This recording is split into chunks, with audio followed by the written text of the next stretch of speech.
Hey guys, Christina here. So today I'm going to be talking about specific ways that you can gain clarity on your ideal client. Let's go.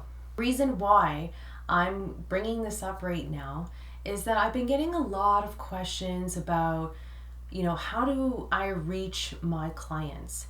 Where do I find my clients? So the first thing that you need to do before you even start trying to go and find your people is you need to define them. You need to know, who exactly is this specific person? Who is this, right? You have to craft them. You need to see who this person is. If you can't recognize them and you can't spot them in a crowd, then that's a problem, because then you have no idea who you're speaking to. First thing that I would say that you would need to do is to brainstorm. That is the biggest thing that people skip over. The biggest thing is you need to understand the types of people that you get along well with, because you're going to be working with this ideal client for quite a long time. So finding somebody that you prefer to work with is key here. And I'm going to say it's kind of like dating. When you're looking to date somebody, you have a specific expectation of this person. So it's no different than looking for your desired customer, right? You have a specific thing in mind for who you want to help. Or just like dating, who do you want to date and marry, right? So look at it that way, because that helps you narrow down your focus into a specific niche. Therefore, you will find this ideal person. Now, doesn't matter on the demographic side, focus on the psychographics, because that's where you establish the emotional connection and you'll be able to solve the problems that need to be solved. To connect with them via their psychographic, you can really understand their problem and you'll have the perfect solutions they need to accommodate their needs. So this is why understanding your ideal customer and knowing what their struggles are 100% really helps to cater to their needs, and you'll know the types of offers that they're looking for. So that's something to keep in mind when you're trying to build this person. You also want to tune in with yourself and ask yourself, what specific problem am I trying to solve? Because that could help you get a little deeper into the types of people I want to work with. Now, when you're working with this ideal client, you also want to ensure that the brand complements them, because the brand is speaking to them. It's not much about you. Sure, it needs to have some kind of authenticity around you and your traits and you as a person, but I'm looking at everything as an 80-20 rule. So 80% of your brand is going to resonate with your ideal client. So all the imagery and all the communication materials, they all have to speak to this ideal client. 20% of that will be a little hint of you, because this is your brand, but it's more for your people. Brainstorming this ideal client, you want to find that overlap between you and your ideal client so that you guys have an established connection when you start working with each other. And it could be, the same problem that they're having, or it could be values that they believe in, or an interest that they have.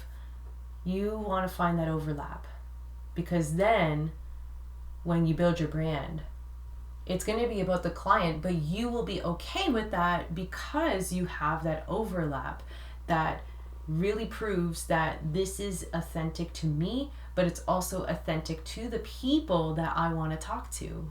It's really important when you're brainstorming to niche down to a small group of people. You don't want anything too big. The narrow and more specific you are, the better. Do not fear leaving too much on the table. You can address that later in your brand as you expand yourself. And the key idea here, when you're building out your ideal customer, you want to think about your customer as a form of you, because that is a great way to figure out how to help them, right? Because you have the experience behind you to support that. So whether it's you in the past or you in the future, or an alternate form of you. So normally people gravitate to someone in the past, so you in the past, because you already went through that experience and found the way to heal or to overcome this, and you have the right tools to get there. So a lot of people like using the you in the past. And a great example is, for me, I've done my niching where I took me in the past who did not have a niche, did not have really much of a purpose, and I also added the alternate form of me. So I told myself, if I was not going to be a graphic designer or a brand designer or an artist, I was going to be an art therapist, because I have the traits of a therapist. And I thought, why not help them? It made sense. There's my overlap, right? I can help them. I've been there and I know how to fix that. This way, in terms of alternate form or the past, you're able to connect with them easier and establish a better connection that way and find better solutions for them. And this will also prevent burnout, because you don't have to put so much effort into it, because you've already done all the work. You've done, the healing that you had to overcome that problem. So all you have to do is just retell your story and go through the process. The reason why I say that you need to find this ideal customer, this specific person, because you need to spend time with them. You need to understand their desires, their needs, their challenges, what they're struggling with right now. What are their interests? What do they want in life? What are their goals? These are all the things that you have to think about when you're working with this ideal client and building something around that, so that it meets their desires and it meets their goals and it makes them happy. Building community around that, which they will continue to come back to you for.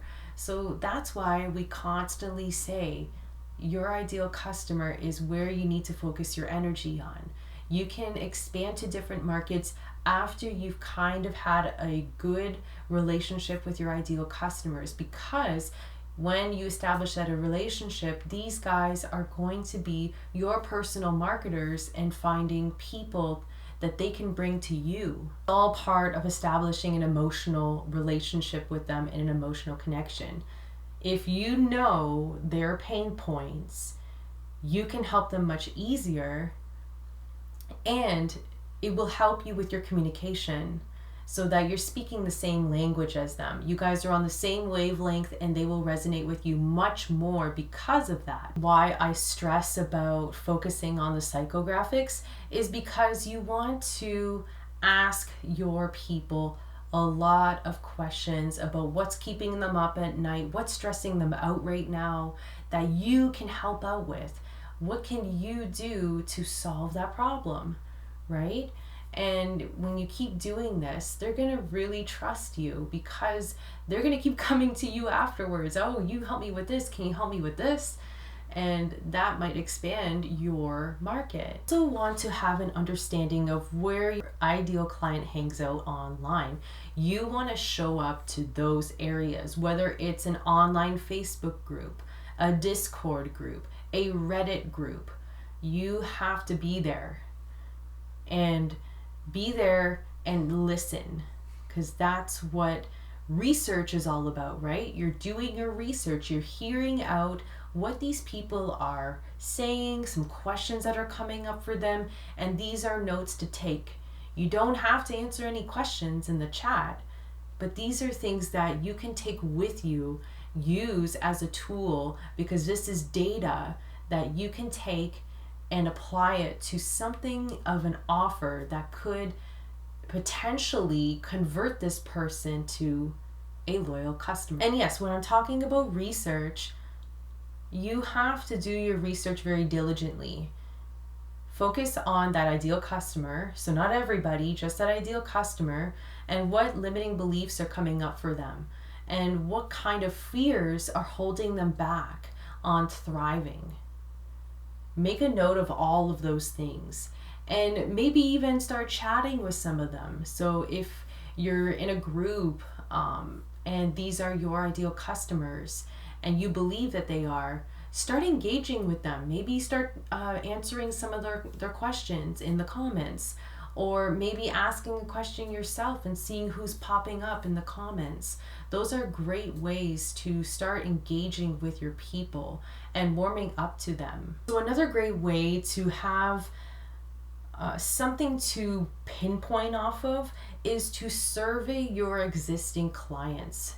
So if you already are a little bit more established than, say, somebody just starting out, you can look at who you have right now in your customer base and pick out the people in that you think you resonated the best with, or who are your favorites. I want you guys to really get to know these people. Jot down some things that you've learned about them and that you find interesting and that you resonate with. What is their personality like, and what were their top fears and limiting beliefs that you solved for them efficiently and effortlessly? And those are things that are going to help you build this ideal customer, because you will continue to do this repeatedly and be able to do it so naturally that it won't feel like it's work. So this is a great way to just find some foundation, right? You have existing clients that you can use to build a foundational base on the type of person that you're looking for. And if you don't really have anybody, you can also look to your family, friends, your co-workers from the past. Those are also great examples, because these are people you either grew up with or you just got to know, and or who you hang out with the most with and why. And that will tell you also what types of clients you want to attract. But this is about being aware too. You have to be aware of the type of people that you like to be around, because that will really help you out when trying to attract the right people. And with the existing clients that you have, you can even ask them questions, how they found you, what was the best parts of working with me, a lot of how and where questions that might get you some more data, and see where you can find more of these like-minded people. So those are some good questions to ask this particular existing client. So keep that in mind too. Now don't overwhelm them with questions. Maybe 3 questions is a good way to start, to just see what type of information they can provide you. Another thing that you can do is dive into your analytics. So your website, your social media, any other online content that has analytics behind it, because that will show you, through all the content that you made, which topics people are enjoying from you. And that might help you steer on where you should be focusing and niching in your topics, because maybe they see that you're the best at that. You also want to look at the types of people that are following you and looking at their feeds too. See what they're talking about and what types of imagery they like to post, or what likes come up in your feed too. So if there's a lot of people liking your behind the scenes photos, or they like photos of you doing yoga, so maybe there's something there that you could take with you and build this customer as well. So that is very interesting too, playing up on analytics and seeing what was been doing the best in your content, or any of the topics you were talking about, or what kind of questions people were asking you too in the comments. That's something as well that's important. So keep those in mind. Another thing to do is to just be online and socially listening. And what do I mean by social listening? So you know how we're all on our phones and we're scrolling and scrolling and scrolling through Instagram, Facebook, YouTube, all those things, TikTok, all those scrolly times that we have. What we could be doing is actually utilizing that scroll time to maybe fish out some topics that are coming up, something that you can solve. And that might help you with creating content or creating an offer. You can look at what people are posting in terms of imagery or graphics or content. Those are great things to look at. Read the comments too of what people are saying, and maybe some of the special hashtags that you follow. But follow hashtags that are to your ideal customer, because I know it can be really vague. You want to make sure you're constantly online and looking around. Be alert, because your answers could be within comments, it could be within pictures, it could be within somebody's caption to the post. There's a whole bunch of things that you could find. It just requires digging in some time. But you can also go into groups, Facebook groups, you can go into Discord groups, Reddit groups, there's probably other groups around, there's circle groups, Slack groups, all of those special niched groups. But make sure that it still speaks to your ideal customer that you're trying to attract. Going through those little places can really help you find more insight. You could talk to people who have questions. So if you see that somebody has a question that you can answer, go ahead, answer it. Engage with that person, because that could help you build your connections as well. Or understand what this person's feeling, and how can you create content around that, or how can you craft this ideal customer that has this type of psychographic need. All right, and the last thing that you would want to do when going through all of these different ways is you now have to create a customer profile. And this customer profile is going to be a tool for you to keep referring back to on a quarterly basis, because again, your brand is constantly changing. It's going to be pivoting more than once. So you have to continue to keep looking back at all of the things that you've created, and also to see if you're in line with your ideal customer.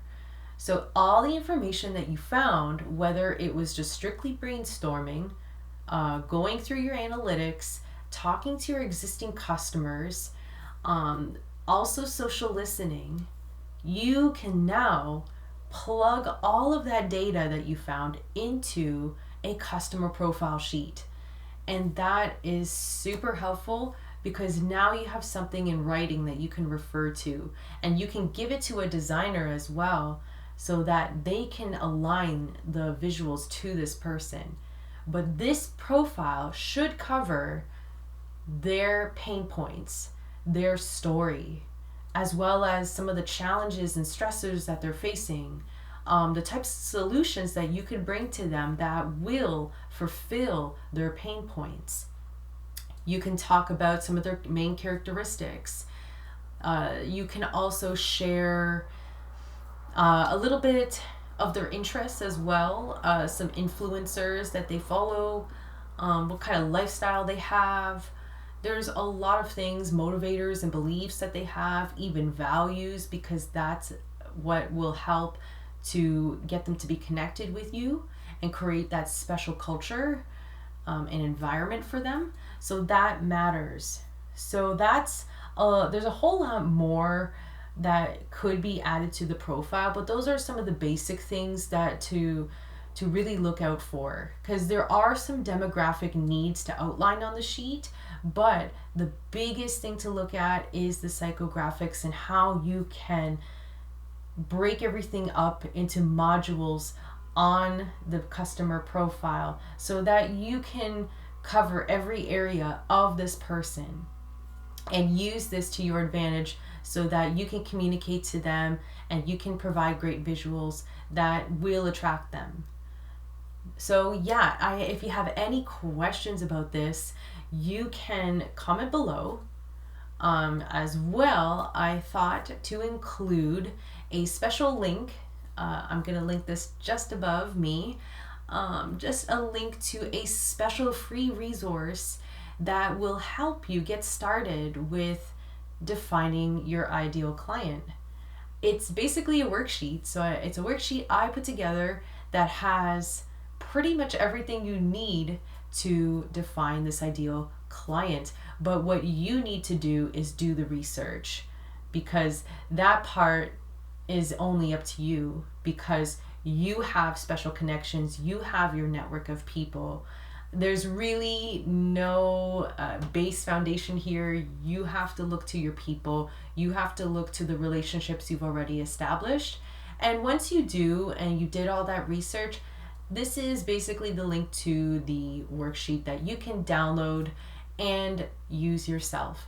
So let me know down below if this video was helpful and if you want to see any more videos similar to this.